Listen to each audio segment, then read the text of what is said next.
Alright guys, I'm back with another bottle that I made. This bottle is a little over 3 months old. It's probably one of the first ones that I made when I started putting images on the bottle directly.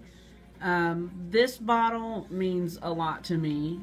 It was a memory bottle. It wasn't for anybody in particular. This is one of those that floors me because I can't believe that it turned out as good as it did. I wasn't expecting it to be, you know, just so perfect. I mean, my skill level as far as crafts is just nowhere near what I see on YouTube. So for me to see it, I fell in love with it. So the image is actually put on tracing paper. I'm thinking some of my other videos I've talked about the tracing paper and the photo paper.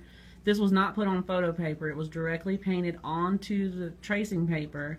The reason that I use the tracing paper is because it's more lightweight and it's easier to put the Mod Podge on. So it's put on the tracing paper and then put on the bottle with the Mod Podge. And I mean, to look at it, you wouldn't even know that it wasn't hand painted on there if I didn't tell you. The image is hand painted and drawn, but the image on the bottle is just on paper, and that makes it so much more easier, because if you look at the roundness of that bottle, there's really no way that I would have been able to paint it that good. Not with me, It's kind of like writing with a pencil. Anyways, so I put the image on the bottle, and then I went back over it with the glitter, just some orange glitter that I got from Dollar Tree, which is this right here, this little bottle.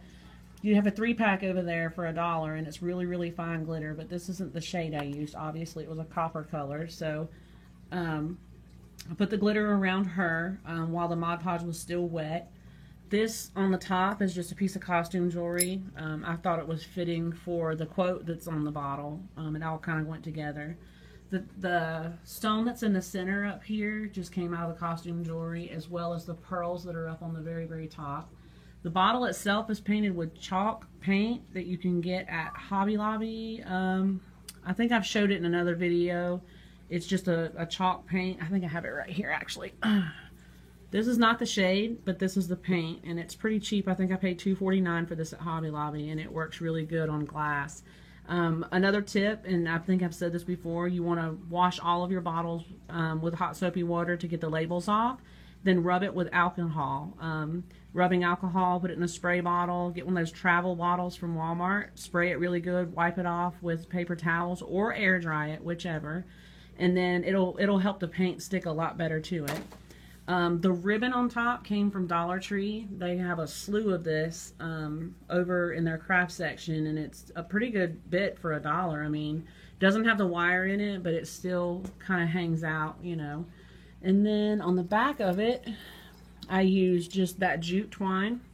And then the cross is made with tracing paper. The cross was drawn out, painted, and then put on the photo paper to give it that kind of a shine on the back of it, the glossy look.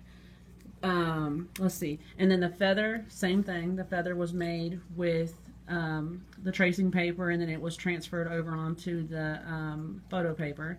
And then the quote on there, it says, "I may not see you, but I can feel you." So the ribbon on the bottom's not real even, and I'm not worried about it. I think it turned out really good either way. So this is the bottle. This is the Angel Fairy almost bottle that I made. So I like it. I like the way that it turned out. Pretty easy to make. It didn't take very long to do it. On the very top of the lid, there's some gray ribbon I forgot to mention. And then I hit it with a little bit more of that copper glitter. So that's where we are with it. I'm going to move on to the next video. Thanks, guys.